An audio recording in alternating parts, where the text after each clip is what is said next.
Esses caras fizeram jogadas de gênio dentro de quadra, mas fora delas são ainda mais geniais, chegando até mesmo ser PhD. E hoje vamos saber quem são os gênios fora das quadras da NBA.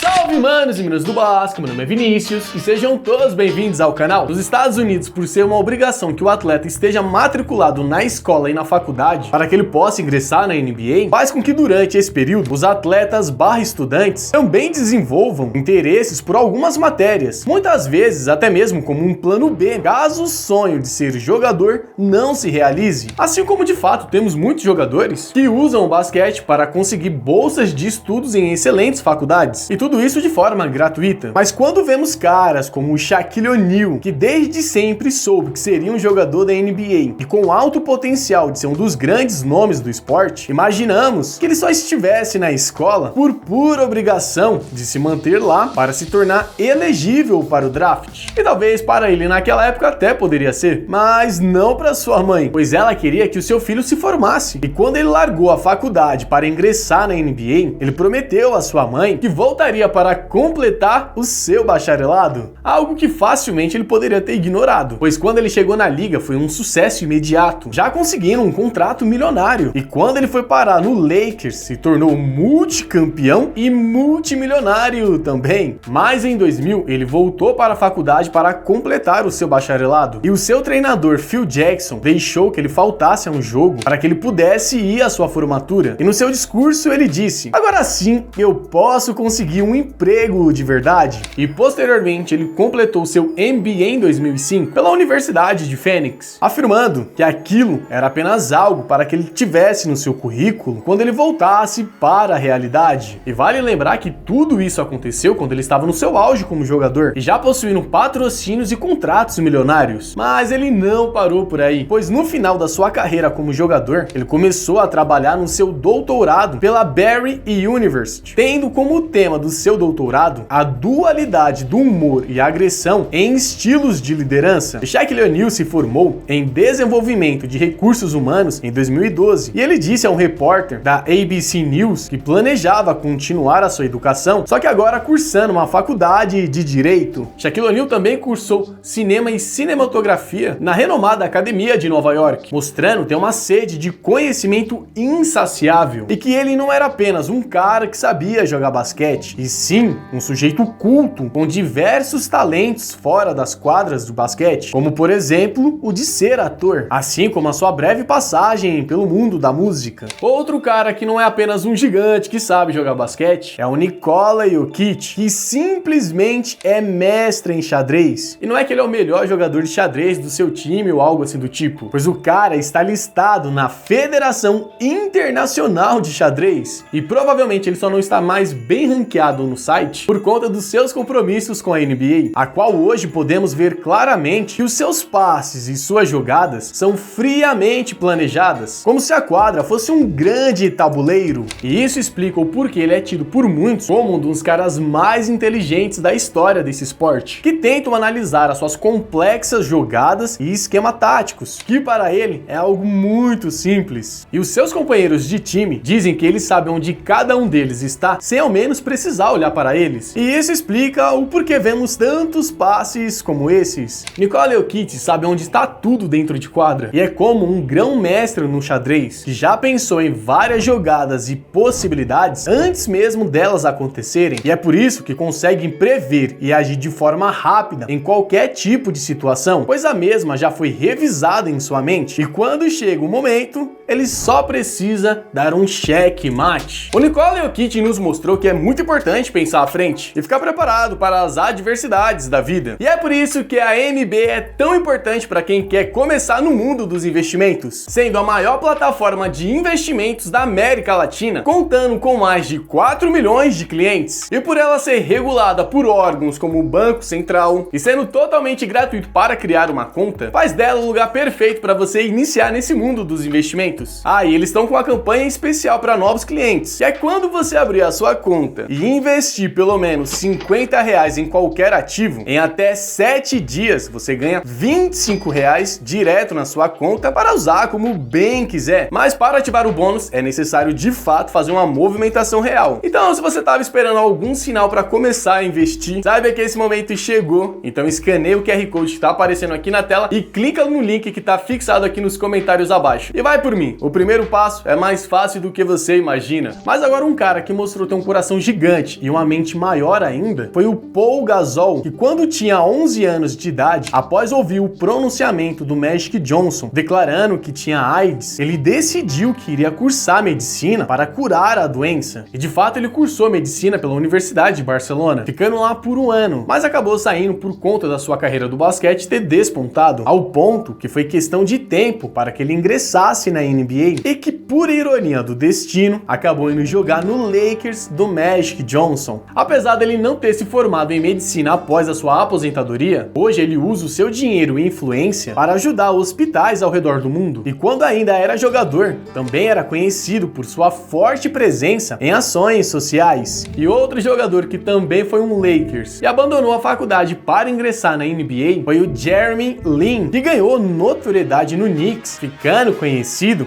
como Linsanity. Mas ao contrário do Paul Gasol, o Jeremy Lin se formou numa faculdade. E não foi uma faculdade qualquer, e sim em Harvard. E fazendo o curso mais difícil da renomada universidade, que era o de economia. E fez isso ainda tendo as maiores médias do curso, enquanto se destacava como atleta pela NCAA. E ainda conseguia encontrar tempo para ser o editor do jornal e fazer outros cursos extracurriculares. Inclusive, um professor chegou a dizer que ele era um gênio por conseguir notas tão altas, mesmo tendo a sua atenção dividida com tantas tarefas. Mas o seu QI não gerou interesse imediato para os olheiros da NBA, que acabaram não selecionando no draft de 2010. E foi somente depois que ele participou de alguns camps e da Summer League, o Golden State lhe ofereceu um contrato. E depois de alguns anos no Knicks, ele mostrou a todos que eles estavam completamente errados. O caso do Jeremy Lin é um dos mais atípicos da liga. Primeiro que ele é um dos poucos asiáticos que jogaram na NBA e é um dos pouquíssimos jogadores que saíram de Harvard para a liga, assim como realmente é um dos poucos que sabem o que fazer com seu dinheiro depois da sua aposentadoria. Galera, é claro que tem outros jogadores com talentos fora das quadras, e se vocês quiserem eu posso sim falar sobre eles, mas pra isso vamos deixar uma metinha de 5.000 likes, demorou? E se você tá chegando aqui agora, mano, aproveite, se inscreve pra fazer parte dessa comunidade que só cresce. Mas agora sim eu vou encerrando por aqui, mas continue nos assistindo nos cards que estão aparecendo aqui na tela e falou!